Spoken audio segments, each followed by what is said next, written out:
வணக்கம். நான் டாக்டர் மாதவி பைஷ். இன்றைக்கு நாம் உங்கள் சொரியாசிஸ் அதிகரிக்கிறதா அல்லது குறைகிறதா என்பதை எப்படி அறியலாம் என்று பேசப் போகிறோம். சொரியாசிஸ் சில நேரங்களில் மெதுவாக மேம்படலாம், சில நேரங்களில் திடீரென அதிகரிக்கவும் செய்யும் மற்றும் சில சமயங்களில் மிகவும் குறிப்பிடத்தக்க முன்னேற்றமும் உங்களுக்கு தெரிந்துவிடும். நீங்கள் உங்கள் பிளாஸ்களை பார்த்து உங்கள் சொரியாசிஸ் அதிகரிக்கிறதா அல்லது மேம்படுகிறதா மற்றும் எந்த வேகத்தில் மேம்படுகிறது என்பதை புரிந்து கொள்ளலாம். உங்கள் சொரியாசிஸ் அதிகரிக்கிறால் உங்கள் உடலில் புதிய தழும்புகள் அல்லது பிளாஸ்கள் தோல் மீது உருவாகும். பழைய பிளாஸ்களின் அளவு அதிகரிக்கும் மற்றும் அந்த பிளாஸ்கள் மற்ற இடங்களிலும் பரவத் தொடங்கும்.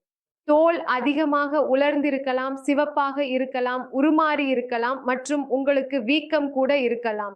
குடல் எரிச்சல் முன்பை விட அதிகமாக இருக்கலாம்.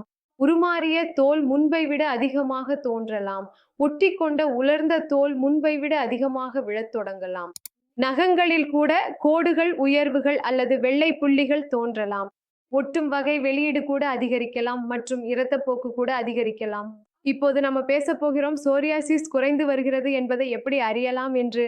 உங்கள் உடலில் புதிய தழும்புகள் வருவது நிற்கும். பழைய தழும்புகளின் விளிம்புகள் மென்மையாக தோன்றத் தொடங்கும். உங்கள் தழும்புகளின் நிறம் தோலின் நிறத்துடன் கலந்து வரத் தொடங்கும்.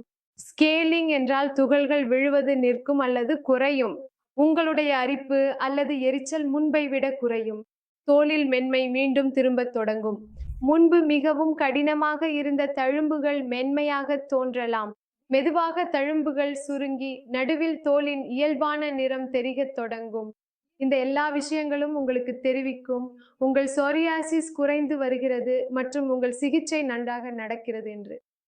இப்ப இதுல கவனிக்க வேண்டிய விஷயங்கள் என்னன்றதை பத்தி பேசுறேன். சொரியாசிஸில் முன்னேற்றம் மெதுவாகவும் இருக்கலாம். சில நேரங்களில் குறைந்த நேரத்திலேயே நல்ல முன்னேற்றமும் இருக்கலாம். சில சமயங்களில் வாரங்கள் ஆகலாம், சில சமயங்களில் மாதங்கள் ஆகலாம். சில நேரங்களில் சொரியாசிஸ் பருவ காலத்தின் போது அதிகரிக்கவும் குறையவும் செய்யலாம்.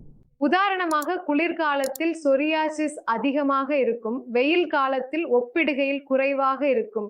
உங்கள் மன அழுத்தம், உணவு பழக்கம், தவறான தொற்று மற்றும் ரசாயன பொருட்களுடன் தொடர்பு ஏற்பட்டால் சொரியாசிஸ் அதிகரிக்க வாய்ப்பு உள்ளது.